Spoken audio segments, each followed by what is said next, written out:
So guys, pag-usapan lang natin ang breaking news. May pasabog nga naman kasi ang balibalita at exclusive na pinag-uusapan ngayon. Alden Richard hindi kinayang depresyon, sumuko sa paliligaw kay Catherine Bernardo, kat nagalit nga ba kay Alden Richard? Na alam naman natin kasi ang mga bagay na nangyari na hindi talaga kinaya ni Alden Richard, na katotohanan nga naman kasi ang ula sa kanya.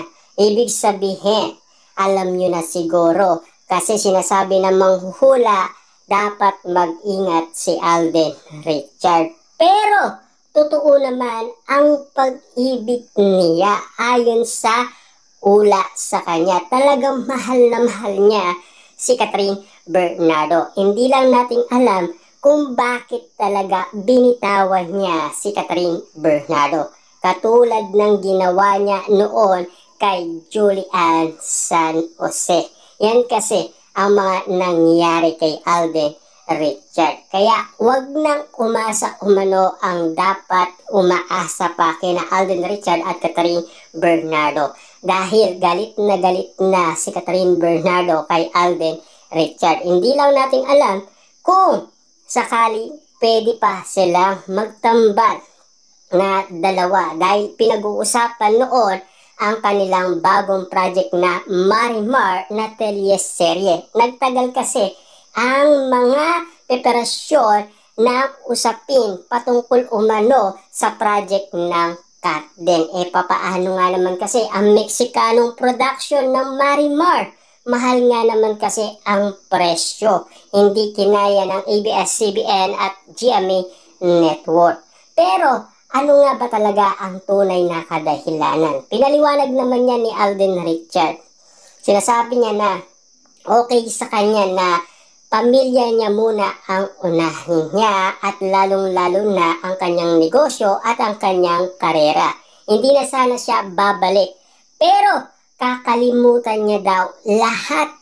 Ibig sabihin yung lahat na yun ang naririnig umano ng balibalita, pati si Catherine Bernardo ay nakalimutan na ni Alden Richard. Yun kasi ang ibig sabihin nun. Kaya nga naman kasi ang iba ay nagtitiwala pa rin sa kanilang inala umano, kina Catherine Bernardo at Alden Richard. Hanggang ngayon kasi tahimik umano sina Alden Richard at Catherine Bernardo. Pero ang pagkakaalam lang natin noon, takot lang sila sa press.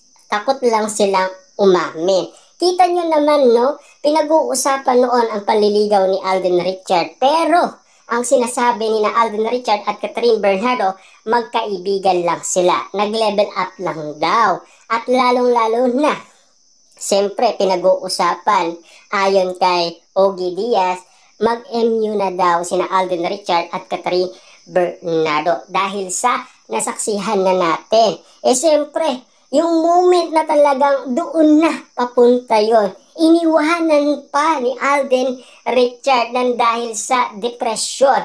Pero ang iniisip kasi ng iba, yung pagkikita umano ni na Daniel Padilla at Catherine Bernardo. Baka daw na turn off itong si Alden Richard. Na alam naman natin kasi kapag si Alden Richard ay na-turn off daw, ibig sabihin, ayaw niya na sa babae. Kaya nga naman kasi, todong-todo ang depresyon na nababalitaan natin, na nangyari umano kay Alden Richard. Nang dahil siguro sa isyong Daniel Padilla at Catherine Bernardo sa pagkikita nila noong Christmas special. Yan kasi ay naisali sa intriga at isyong pinag-usapan na baka yun ang kadahilanan. Pero maraming kadahilanan na pinapaliwanag si Alden Richard patungkol sa kanyang depresyon. At lalong-lalo na napapag-usapan ngayon na inala ng karamihan, tinutulungan pa rin ni Catherine Bernardo si Alden Richard. Papaano nga naman kasi kinausap daw ni Catherine Bernardo ang kanyang coach para tumakbo daw si Alden Richard para unti-unting iwasan niya ang kanyang pag-iisip sa kanyang depresyon. Kita nyo naman, no, tinutulungan pa ni Catherine Bernardo. Pero bakit ganon? Hindi ba iniisip ni Alden Richard ang malasakit ng isang Catherine Bernardo na umiibig na sa kanya at lalong-lalo na panalong-panalo na siya sa pamilyang Bernardo. Gustong-gusto na siya, kaso nga lang, bakit ganun pa ang naging resulta? At lalong-lalo na, ginagawa ni Alden Richard lahat ng mga sinasabi ng pamilyang Bernardo sa kanya para masungkit niya ang matamis na oo ni Catherine Bernardo. Hindi lang natin alam, baka sa tagal siguro na nainip itong si Alden Richard or baka inala niya na meron pa talagang koneksyon sina Daniel Padilla at Catherine Bernardo. Naalam naman natin kasi na silayan ni Alden Richard noong na-interview sila ni Jessica Soo dahil nabanggit niya si Daniel Padilla